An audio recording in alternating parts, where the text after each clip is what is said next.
siang Pak.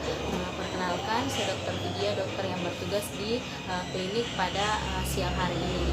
Jadi berdasarkan dari hasil tanya jawabnya saya tadi dan hasil pemeriksaan fisik, selanjutnya saya akan melakukan pemeriksaan dengan menggunakan lampu wood. Tujuannya itu untuk melihat efloresensi dari kulitnya Bapak atau untuk menilai apakah ada kelainan pada struktur kulitnya Bapak atau tidak.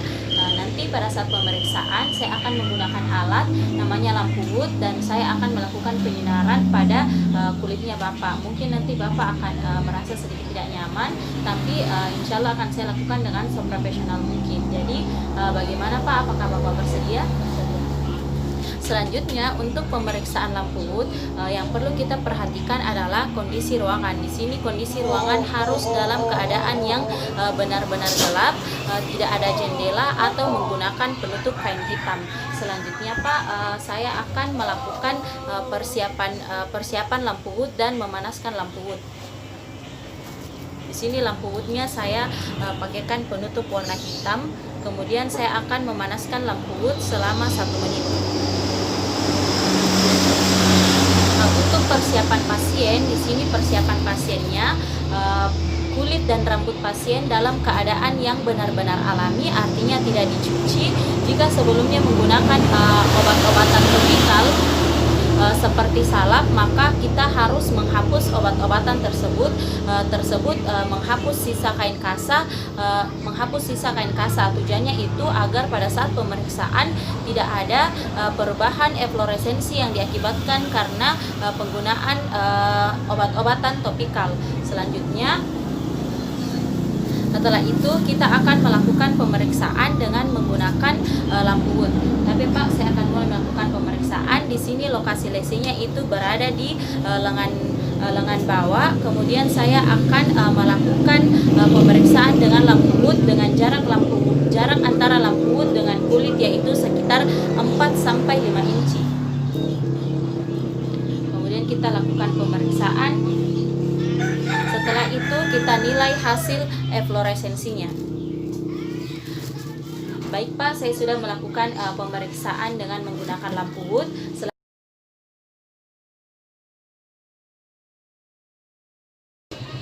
Baik Pak, selanjutnya itu saya akan melakukan pemeriksaan kerokan kulit. Tujuannya itu untuk melihat penyebab dari kelainan kulit yang Bapak derita.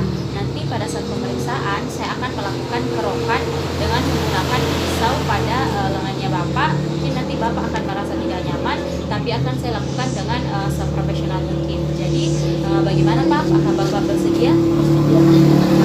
Selanjutnya saya akan melakukan persiapan alat dan melakukan cuci tangan rutin.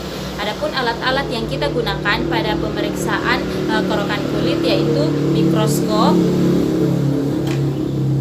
handscoon,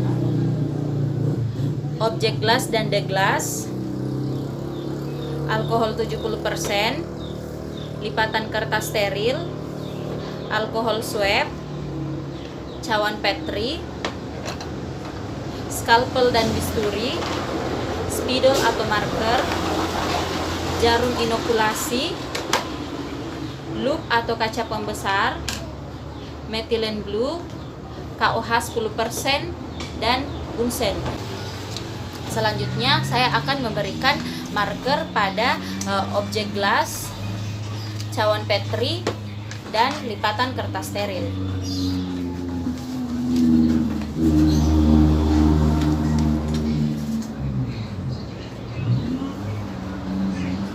Selanjutnya saya akan melakukan cuci tangan rutin dan menggunakan sarung tangan steril.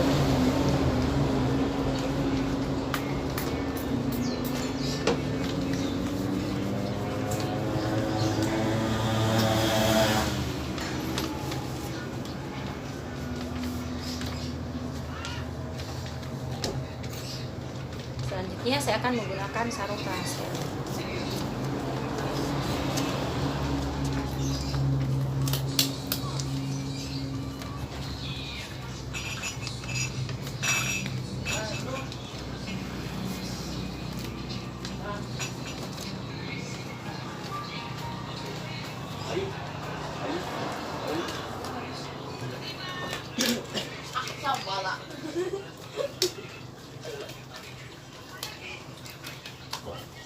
Setelah itu saya akan melewatkan objek gelas ini di atas bunsen.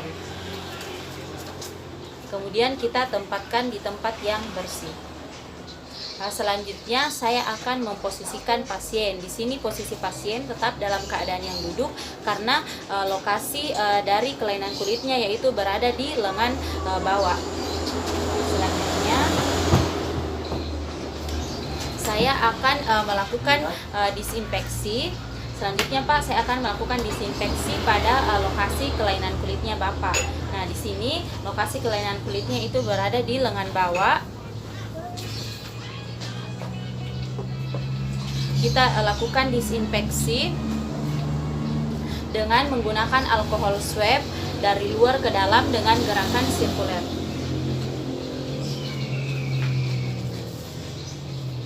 Setelah itu kita biarkan kering.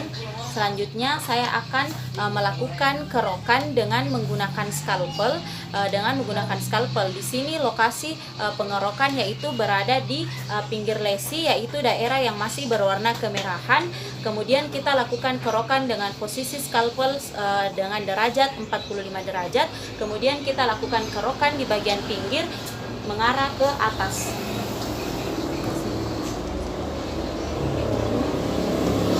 Kita perlu hati-hati, kita melakukan kerokan tanpa membuat lesi atau lukanya itu berdarah. Setelah kita melakukan kerokan, hasil kerokan atau squama ini kita kumpulkan ke dalam cawan Petri. Selanjutnya saya akan mengambil squama atau hasil kerokan dengan menggunakan jarum inokuler.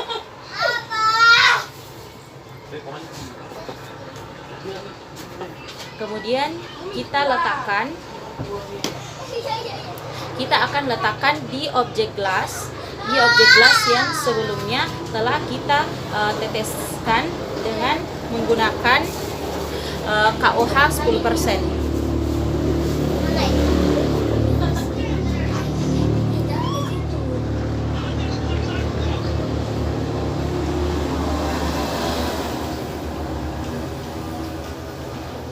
Kemudian kita mengambil hasil kerokan atau squama dengan menggunakan jarum inokuler. Kemudian kita letakkan di dalam objek gelas yang telah kita tetesi dengan KOH 10%. Setelah itu kita teteskan larutan metilen blue.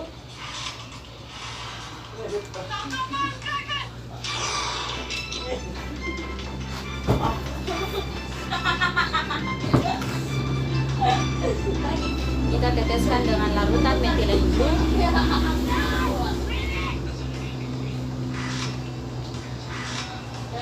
Kemudian kita tutup dengan menggunakan the glass. Setelah itu hasil pemeriksaan ini akan kita periksa di bawah mikroskop.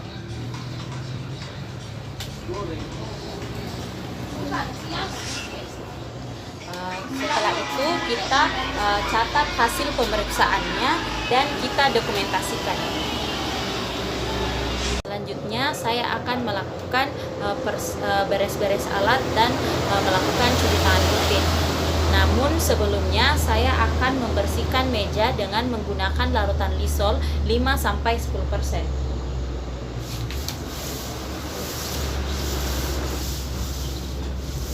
Setelah itu kita buang di tempat sampah medis. Selanjutnya untuk preparat langsung tadi kita letakkan di dalam baskom yang berisi larutan Lysol. Kemudian saya akan mencuci tangan yang masih menggunakan sarung tangan steril dengan di dalam baskom yang berisi larutan Lysol.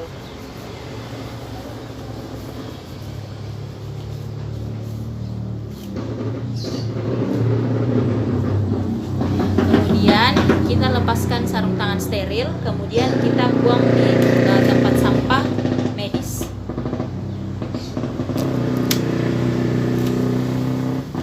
Selanjutnya saya akan melakukan cuci tangan asepsis dengan menggunakan alkohol.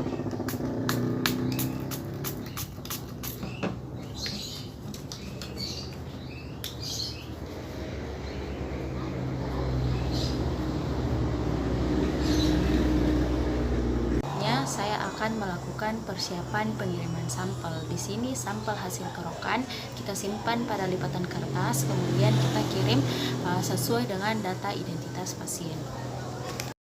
Baik Pak, saya sudah melakukan pemeriksaan langkut dan pemeriksaan kerokan kulit. Terima kasih atas kerjasamanya, semoga Bapak cepat sembuh.